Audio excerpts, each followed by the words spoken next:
You can find a lot of strange things in the quiet places of the world. If you're patient enough to listen. Most people think of quiet as an absence of sound. But it's not. It's a presence, a physical weight. And for 4 weeks in the winter of 2003, my job was to sit in the most profound quiet I have ever known and listen to the stars. This story isn't easy to tell. Not because the events are complicated, but because they live in a part of my memory that I try to keep locked away. A clinical psychologist once told me I was suffering from a shared delusion, brought on by stress and isolation. That's the official story, but I was there, and I know what I heard. My name is Liam. At the time, I was a 23-year-old graduate student in astrophysics, and I had landed the internship of a lifetime at the Black Ridge Radio Observatory. If you've never heard of it, that's by design. It wasn't one of those picturesque white domes you see on postcards. It was a single, massive 100-meter radio telescope dish, nestled deep within a government-designated National Radio Quiet Zone in the mountains of West Virginia. The nearest town was a 2-hour drive away, and cell phones were basically expensive paperweights out there. We were in a valley, surrounded by dense, snow-dusted Appalachian forest, a topographical bowl that shielded the giant ear of the telescope from the electronic noise of civilization. There were 4 of us. Dr. Aris Thorne, our supervisor, was a man in his late 50s with a quiet intensity and a beard that was more salt than pepper. He'd spent 30 years listening to the cosmos and had the calm, steady patience of a man who understood deep time. Then there was Maya, another grad student like me. She was brilliant, driven, the kind of person who saw the universe as a series of elegant equations waiting to be solved. And finally, there was Ben, our tech and systems guy. Ben was the most grounded of all of us. A wizard with circuitry and code who cared more about signal-to-noise ratios than the existential questions of the universe. He had a dry sense of humor and was obsessed with a particular brand of dark roast coffee, which he brewed in an old-school percolator that gurgled and hissed like a sleeping dragon. Our life at Black Ridge was a cycle of monastic routine. We worked in 12-hour shifts in the control room, a concrete bunker-like structure built into the hillside overlooking the massive dish. The room was always cold, always smelled faintly of ozone and Ben's coffee, and was filled with the gentle, constant hum of server racks. The main wall was dominated by a bank of monitors displaying waterfalls of data, spectrographs, and the current position of the telescope as it silently tracked its target across the sky. For the first 3 weeks, it was exactly what I dreamed of. We were mapping neutral hydrogen emissions in a distant galaxy. It was slow, meticulous work. The nights were the best. I'd often step outside the control room, into the biting cold, just to look up. The sky out there, it was like nothing I'd ever seen. With no light pollution, the Milky Way wasn't just a faint cloud, it was a luminous, glittering river, so dense with stars it felt like you could reach out and scoop them up with your hands. The silence was absolute, broken only by the wind sighing through the pines and the almost inaudible hum of the telescope's tracking motors. It was a peaceful isolation. A safe one. At least, that's what I believed. The change began on a Tuesday. I remember it was a Tuesday because Ben had just declared it Taco Tuesday, a tradition he was trying and failing to start with our limited pantry supplies. I was on the evening shift with Maya. Dr. Thorne and Ben had turned in early. The telescope was parked, undergoing a routine calibration. This meant it was pointed straight up, at zenith, listening to what was essentially empty space. We were just monitoring the baseline noise, the background hiss of the universe. That's when we saw it. The first red flag. On the main waterfall display, a thin, persistent line appeared, in a sea of chaotic, static-like color. This line was a stark, unwavering thread of pure white. "What's that?" I asked, leaning closer to the screen. "Is that interference?" Maya, who was reading a dense academic paper, glanced over, her brow furrowed. "Shouldn't be. All non-essential systems are powered down for calibration, and it's too narrow for satellite crosstalk." She typed a few commands, isolating the frequency. The line held steady. It wasn't fluctuating like natural radio sources do. It was artificial. It had to be. But it was on a frequency that was supposed to be protected, reserved for radio astronomy. No one should have been broadcasting on it. Probably just a glitch. I said, trying to sound nonchalant. The truth is, any anomaly, no matter how small, gets your heart beating a little faster out there. Maybe one of the amplifiers is acting up. Maybe, Maya said, but she didn't look convinced. She kept her eyes on the line. Let's log it. We'll have Ben run a diagnostic in the morning. We logged the anomaly and tried to forget about it. But I couldn't. For the rest of my shift, my eyes kept drifting back to that thin white line. It was like finding a perfectly straight, machine-cut pole in the middle of an untouched jungle. It didn't belong. It was a whisper in the quiet. And it felt wrong. I told myself it was nothing. I was tired. It was just an equipment quirk. But when I went to bed that night, in my small, Spartan room, the silence of the mountains felt different. It felt heavier, like it was pressing in on the walls. The next morning, Ben couldn't find anything wrong with the hardware. He ran every diagnostic he could think of. The amplifiers were fine. The receivers were clean. The signal was still there. It hadn't wavered. Dr. Thorne was intrigued. He had an almost childlike curiosity when it came to puzzles. Well, he said, stroking his beard, if it's not us, and it's not a natural phenomenon, then it must be something else. Let's listen to it. Ben rerouted the signal from the spectrograph to an audio transducer.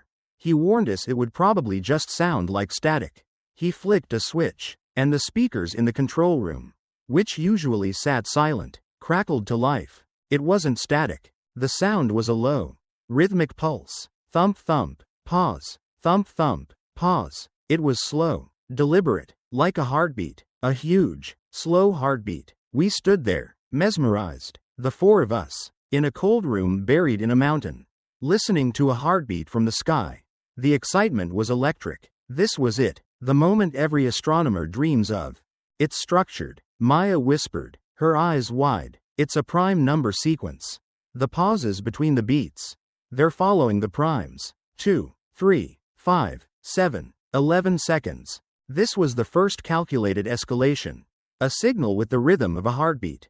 Structured by the fundamental language of the universe, mathematics. It was undeniably intelligent. For the next 24 hours, we were ecstatic. We felt like Columbus, Magellan, Armstrong. We recorded everything, running the signal through every analysis program we had. We were convinced we were on the verge of the single greatest discovery in human history. The euphoria was so overwhelming. It blinded us to the second red flag, which was far more sinister. It was Maya who noticed it. She had been trying to decode the signal itself, not just its rhythm. She believed the thump thump wasn't the message, but the carrier wave, the envelope containing the real data. She spent a day writing a complex filtering algorithm to peel away the carrier and see what was inside. I was standing behind her when she finally ran the program. The screen filled with a torrent of raw binary code. Ones and zeros. A meaningless flood. Nothing, she said, slumping back in her chair. Disappointed. Let me try something, Ben said, ever the pragmatist. He wasn't looking for a language, he was looking for patterns. He piped Maya's binary output into a visualization program he'd designed. One that could turn raw data into a 3D model. If there's a geometric pattern, this might find it. The program chugged for a moment. Then, on the screen, a shape began to resolve. A collection of points, connected by faint lines. A wireframe model. It was a sphere. A perfect sphere. Okay, Ben said, leaning in. That's something. Then, another, smaller sphere appeared next to it. And another. And another. Soon, we were looking at a collection of spheres. 9 of them, all orbiting a central point of light. My breath caught in my throat. Is that the solar system? Dr. Thorne said, his voice a low whisper. It's a model of our solar system. The excitement returned, but this time it was different. It was laced with a strange, cold unease. Why would an alien intelligence send us a picture of our own home? It felt less like a greeting and more like a statement. Like someone holding up a photograph of your house to let you know they know where you live. And then came the escalation that shattered our excitement for good. The model on the screen shifted. The perspective began to move. Zooming in, it pushed past the orbits of Mars and Jupiter, heading for the third sphere from the central light. It zoomed in on the blue and white marble of Earth. The detail was getting finer, higher resolution with every passing second. We saw continents resolve. We flew over the Atlantic. Towards North America, the Appalachian mountain range appeared, a wrinkled spine of green and brown. And then, a single, pulsating red dot appeared on the map. Without a word, Dr. Thorne walked over to a different console and brought up the observatory's own GPS data. He read the coordinates aloud, his voice tight. "Ben, overlay those coordinates on the model." Ben's fingers flew across the keyboard. A set of crosshairs appeared on the screen. They landed directly, perfectly, on the pulsating red dot. The silence in the room was no longer peaceful. It was suffocating. The signal wasn't just a map of our solar system. It was a map showing us. The heartbeat from the stars wasn't a blind pulse sent out into the void. It was a focused beam, aimed directly at our telescope. The realization washed over us like ice water. We weren't the ones who had made a great discovery. We weren't the listeners. We were the subject. We were the thing being observed. The feeling in the control room shifted from scientific inquiry to primal fear. I looked out the reinforced window at the giant dish, its white surface stark against the darkening sky. It had always felt like a tool, an extension of our senses. Now, it felt like a target, a giant "We are here" sign pointed at the heavens. "Shut it down," Maya said, her voice trembling. "Point the dish away, now." "No," Dr. Thorne said, his face pale but his expression firm. "We need to know what this is. This is unprecedented." His scientific curiosity was battling with a fear I could now see in his eyes. He was trying to rationalize it. It could be a new form of satellite imaging, he argued, his voice lacking its usual authority. Some classified military project, a test. But we all knew, you don't test a secret satellite by broadcasting a signal on a protected astronomical frequency using prime numbers as a rhythmic key. You just don't. That night, the weather turned. The forecast had called for a light dusting of snow. Instead, a full-blown blizzard descended on the mountains. A swirling vortex of white that completely erased the world outside our windows. The wind howled, a physical scream that seemed to answer the silent pulse from the speakers. We lost our main internet connection. Then the backup satellite link. The landline went dead an hour later. We were cut off, just the four of us. The humming servers, and the heartbeat from space. The isolation was now total. And the signal changed again. It had been updating the map in real time. Now, it zoomed in further. The red dot resolved into a crude architectural layout. A blueprint. It was the observatory. We could see the control room, the server room, the small dormitory wing, and inside the control room, there were 4 small, flickering lights. Us. I felt a wave of nausea. I stood up, needing to get away from the screen. "I'm going to the kitchen," I announced, my voice sounding strange to my own ears. As I walked out of the room, Maya gasped, "Liam, stop." I turned back. On the screen, one of the 4 lights had detached from the group and was moving towards the area labeled galley. The signal wasn't just showing where we were. It was tracking our movements. Instantly, there was no delay. Ben, who had been stone-faced until now, finally cracked. "How?" he stammered, pointing at the screen. "How is that possible? To know our position is one thing. To resolve our movements inside a shielded building, the data rate would have to be. It's not possible." "It's watching us," I whispered, the words feeling dry and foreign in my mouth. My heart was hammering against my ribs. A frantic, terrified counter-rhythm to the slow, deliberate pulse coming from the speakers. This was the moment my mind stopped trying to find a logical explanation. The part of the human brain that evolved to recognize predators had taken over. We were being hunted, not by something in the woods, but by something with a view from infinity. The slow, steady thump-thump from the speakers, which had once sounded like a potential greeting, now felt like the ticking of a cosmic clock, counting down to something terrible. We turned the volume down, but we couldn't bring ourselves to turn it off completely.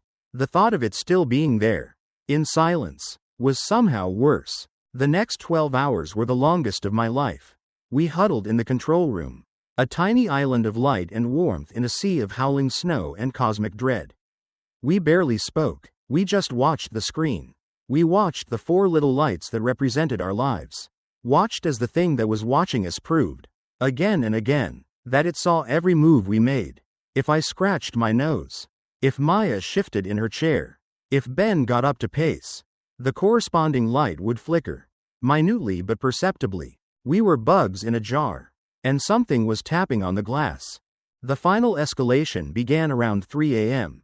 The signal changed one last time. The binary code streaming down the screen shifted, the patterns becoming more complex. The visual on Ben's monitor dissolved. The map of the observatory vanished, replaced by a new wireframe model. It was the dish, our radio telescope, the giant, 100-meter dish sitting just a few hundred feet away, being battered by the blizzard. The perspective was from above, looking down, and then, something else entered the frame. It was a shape. It was vast, geometric, and utterly alien. It was a complex lattice of interlocking lines and impossible angles. Something that seemed to violate the laws of perspective. It was dark, a hole in the fabric of the starfield behind it. And it was descending, slowly, deliberately, towards the center of our dish. What is that? Maya breathed, her hand covering her mouth. Dr. Thorne just stared, his face a mask of horrified awe. It's coming, he said, his voice cracking. Whatever it is, it's coming here. The model on the screen was a declaration of intent. The watcher was done watching. It was making its approach. And then, as the alien shape in the model was about to make contact with the image of our dish, all the power in the observatory went out. The humming servers died. The monitors blinked off, plunging the room into absolute blackness. The emergency lights, which should have kicked in instantly, failed to activate. Even the rhythmic thump-thump from the speakers was gone. The silence that fell was not the peaceful quiet of the mountains. It was a dead, profound, absolute vacuum. The only sound was the shriek of the blizzard outside and the frantic, ragged sound of our own breathing in the dark. For a moment, there was a strange sense of relief. The screen was dark, the watching eye was closed. But that relief lasted only a second, replaced by a much deeper, more visceral terror. Before, we were being watched from an unimaginable distance. Now, the thing that was watching was here. And we were blind. We huddled together in the darkness, too scared to move. My mind was a maelstrom of fear. I was thinking about the dish, the massive, solid structure of steel and aluminum. I was thinking about the shape from the screen. And that's when we heard it. It wasn't a crash. It wasn't an explosion. It was a sound that I feel in my bones to this day. It was a low, resonant thrum, a deep, bass note that wasn't just heard with our ears, but felt through the concrete floor. It was the sound of something unimaginably massive making contact with the telescope dish. A sound of immense energy being gently, deliberately transferred. The building around us vibrated, a deep, harmonic tremor that made my teeth ache. The air grew cold, a sudden, unnatural drop in temperature that had nothing to do with the storm. We didn't scream. The sound was too profound for screaming. It was a sound that bypassed the ears and spoke directly to the oldest, most primitive part of the brain. The part that knows when it is in the presence of something impossibly, fundamentally other. And then, silence again. The vibration stopped. The wind howled. Nothing else. We stayed like that for what felt like an eternity.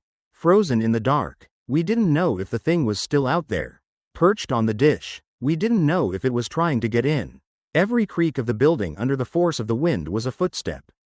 Every gust was a whisper at the door. We eventually half crawled, half stumbled our way to the central server room, the most shielded and secure part of the facility, and barricaded the door with a heavy steel rack.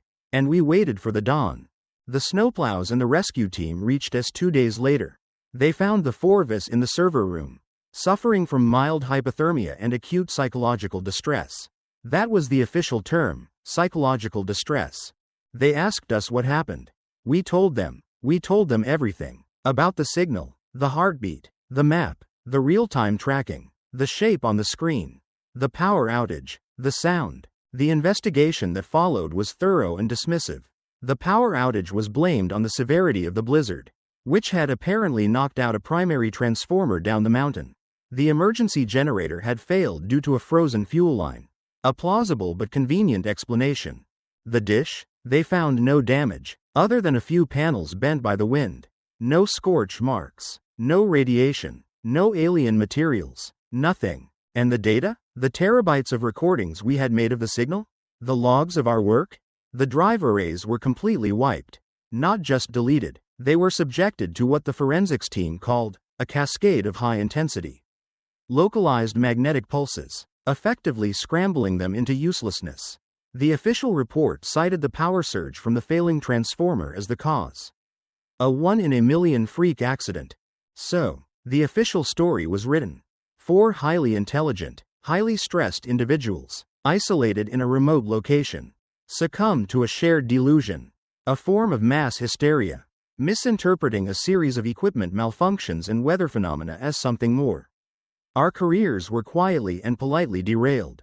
Dr. Thorne took an early retirement and moved to a small town in Arizona where there is very little sky to see.